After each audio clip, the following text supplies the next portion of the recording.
वो किसी एक ऐसी बीमारी से ग्रस्त है जिसका इलाज उनको कराना चाहिए। और ये चिंता मेरी जितनी मेरे मुख्यमंत्री को लेकर है व्यक्तिगत तौर पर, उतनी ही चिंता मेरे प्रदेश को भी लेकर है। भाई, हम अपने प्रदेश को एक ऐसे व्यक्ति के हाथ में नहीं छोड़ सकते हैं जिनका मानसिक स्वास्थ्य ठीक नहीं है। और ये मैं किसी नेगेटिव वे में नहीं कह रहा हूँ, मेरे शब्दों को गलत वे में ना लिया, मैं किसी को चिढ़ाने के लिए, किसी को हीन भावना से।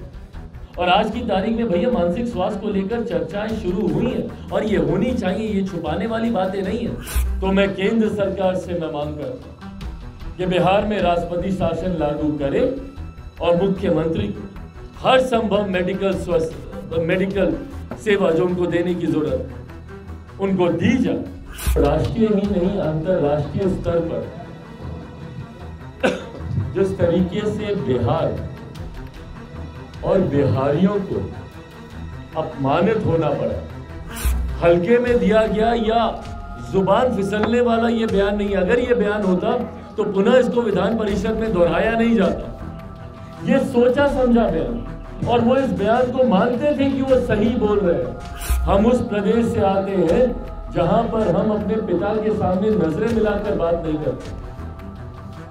हम लोग उस प्रदेश से आते हैं जहां दिन में 4 बार अपने माता पिता दादा दादी के घर से निकलते, घर घुसते वक्त हम लोग पहुंच चुके। विधानसभा में तो फिर भी उन्होंने कुछ कवर अप करके अपने बयान को कहा।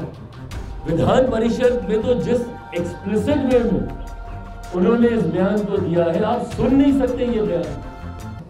पर कल से लेकर आज तक जिस तरीके से मुख्यमंत्री नीतीश कुमार जी के बयान से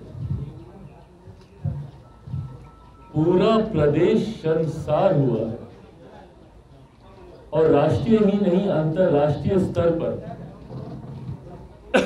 जिस तरीके से बिहार और बिहारियों को अपमानित होना पड़ा।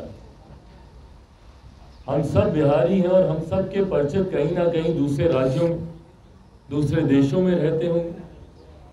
उन लोगों ने जिस तरीके से फोन कर मुख्यमंत्री के द्वारा दिए गए विधानसभा और विधान परिषद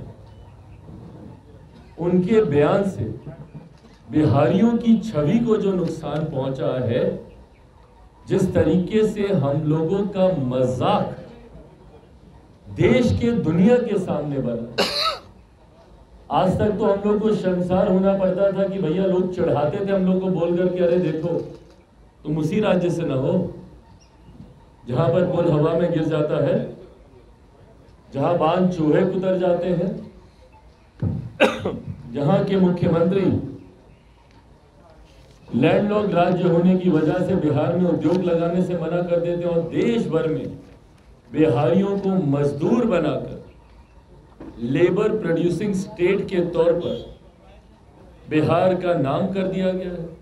इन तमाम बातों को लेकर हम लोग शर्मसार होते थे, मामलों का मजाक उड़ाया जाता। मेरे खुद के कई परिचित न्यूज चैनल पे जो मुख्यमंत्री अपनी ऐड देते हैं नली गली बनाने की, उसको लेकर मेरे खुद के कई परिचित आकर हम लोग का मजाक उड़ाते हैं। जब चैनल्स पे ऐड चलती है और दिखाया जाता है कि भैया शहर से आया हुआ लड़का खुश हो जाता है, क्यों? क्योंकि हमारे गांव में नली बन गई। तो लोग हमसे पूछते हैं कि भैया आज भी तुम्हारे राज्य में एक नली का और एक गली का बनना इतनी बड़ी उपलब्धि है कि उसके लिए तुम लोग ऐड निकाल रहे हो। कौन बात करेगा आईटी जॉब की, आईटी सेक्टर की? कौन बात करेगा हायर एजुकेशन की, एजुकेशनल इंफ्रास्ट्रक्चर की, या बेसिक इंफ्रास्ट्रक्चर डेवलपमेंट की? पर आज तो उन सारी बातों को पार करते हुए जिस तरीके से हम बिहारियों का मजाक मुख्यमंत्री नीतीश कुमार जी के निंदनीय, अशोभनीय, अश्लील बयान की वजह से जिस तरीके से आज हम लोग का मजाक उड़ाया जा रहा है, इसकी कल्पना कम से कम किसी बिहारी ने नहीं की। हम लोगों ने जिंदगी में कभी नहीं सोचा था कि हमारे प्रदेश का और हमारे प्रदेश का मुख्यमंत्री, भाई जो प्रदेश अपने संस्कारों के लिए जाना जाता है, हम उस प्रदेश से आते हैं जहां पर हम अपने पिता के सामने नजरें मिलाकर बात नहीं करते। हम लोग उस प्रदेश से आते हैं जहां दिन में 4 बार अपने माता पिता दादा दादी के घर से निकलते, घर घुसते वक्त हम लोग पाँव छूते हैं। हम लोग उस प्रदेश से आते हैं जहां घर के बड़े जब तक खाते नहीं हम लोग बैठते नहीं हैं। हम उस प्रदेश से आते हैं जहां छोटे बच्चों तक को आप करके हम लोग बात करते हैं, बेटा आप खाइएगा, आप खा लिए। उस राज्य का मुख्यमंत्री इतनी अश्लील भाषा का इस्तेमाल बिहार की विधानसभा में करते हैं। और एक बार के लिए भैया हम मान लेते हैं, क्योंकि आज मुख्यमंत्री अपनी ही निंदा कर रहे हैं अपने बयान को लेकर, खुद बोल रहे हैं कि हमको शर्म आ रही है, माफी मांग रहे हैं, पर नहीं, ये कोई हल्के में दिया गया या जुबान फिसलने वाला ये बयान नहीं। अगर ये बयान होता तो पुनः इसको विधान परिषद में दोहराया नहीं जाता। ये सोचा समझा बयान, और वो इस बयान को मानते थे कि वो सही बोल रहे हैं। भाई वो समय था ना उनके पास अपनी गलती को समझने का, विधानसभा से विधान परिषद में जाते वक्त। और विधान परिषद में तो और बुरे तरीके से बोला गया ये बयान है।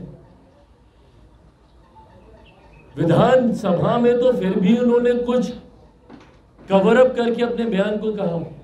विधान परिषद में तो जिस एक्सप्लिसिट वे में उन्होंने इस बयान को दिया है, आप सुन नहीं सकते ये बयान। कल सोचिए हमारी परिस्थिति घर पर, भाई हम राजनीतिक परिवार से आते हैं, हर कोई, हमारी माँ बहनें, हर कोई जानता है कि राजनीति में क्या चल रहा है। हम लोग एक कमरे में बैठकर इस बयान पे हम लोग चर्चा नहीं कर पाए, हम लोग बोल नहीं पाए एक दूसरे को कि भाई ये क्या बयान दिया।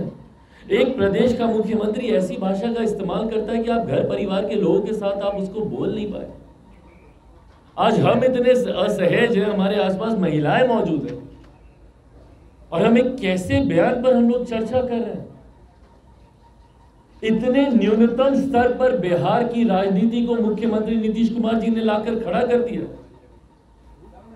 और इससे बहुत बड़ी चिंता खड़ी होती है।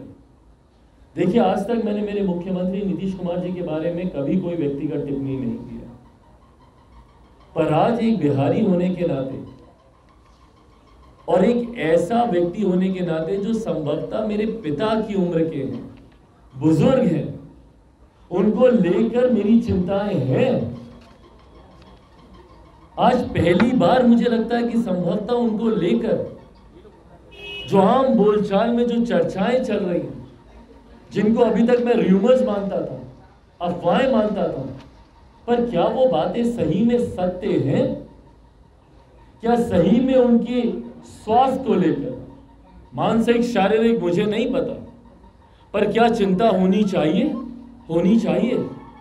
इनके इस बयान से साफ जाहिर है कि संभवतः वो किसी एक ऐसी बीमारी से ग्रस्त है जिसका इलाज उनको कराना चाहिए। और ये चिंता मेरी जितनी मेरे मुख्यमंत्री को लेकर है व्यक्तिगत तौर पर, उतनी ही चिंता मेरे प्रदेश को भी लेकर है। भाई हम अपने प्रदेश को एक ऐसे व्यक्ति के हाथ में नहीं छोड़ सकते हैं जिनका मानसिक स्वास्थ्य ठीक नहीं है।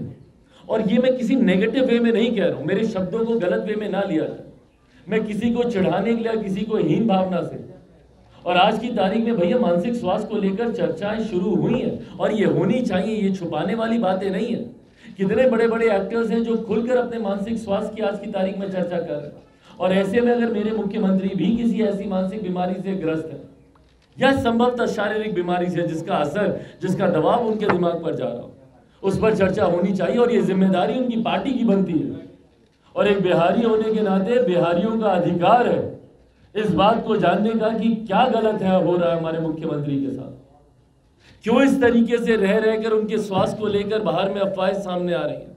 और अगर उसमें 1% की भी सच्चाई है तो सिर्फ राजनीतिक लाभ के लिए इन बातों को छुपाए जाना और एक व्यक्ति को बीमारी में और ढकेलते जाना कहीं से भी जायज नहीं है।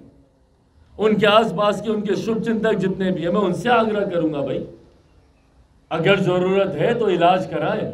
और आज की तारीख में मानसिक स्वास्थ्य कोई शर्म की बात नहीं है, कोई छुपाने की बात नहीं है, उस पर चर्चा होनी चाहिए। और जरूरत है तो मुख्यमंत्री का इलाज कराया जाए। और अगर उनके आसपास के लोग, अगर उनके पार्टी के लोग ऐसा नहीं करते, तो मैं केंद्र सरकार से मैं मांग करता हूं कि बिहार में राष्ट्रपति शासन लागू करे और मुख्यमंत्री को हर संभव मेडिकल सेवा जो उनको देने की जरूरत है उनको दी जाए। इस तरीके से एक व्यक्ति को आप बीमारी में और नहीं ढकेल सकते। संभवतः उनके आसपास के लोग ये नहीं समझ पा रहे होंगे, और जो व्यक्ति खुद ऐसी बीमारी से ग्रस्त है वो भी नहीं समझ पाता इस बात को। ऐसे में वो इलाज कराए, पर उनके इस बीमारी का नुकसान पूरे प्रदेश को हो, ये भी उचित नहीं।